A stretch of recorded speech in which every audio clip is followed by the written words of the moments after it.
গতকাল আমাদের স্বরাষ্ট্রমন্ত্রী বলছে বাংলাদেশে আওয়ামী লীগ নামের কোনো সংগঠন নাই, তারপরেও মানুষ বিশ্বাস করে না।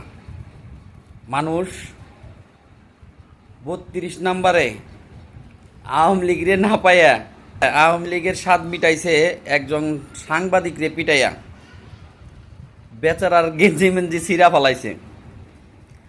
সত্যি কি বাংলাদেশে আওয়ামী লীগ নাই? আসেন ছোট্ট একটা ভিডিও দেখে নেই।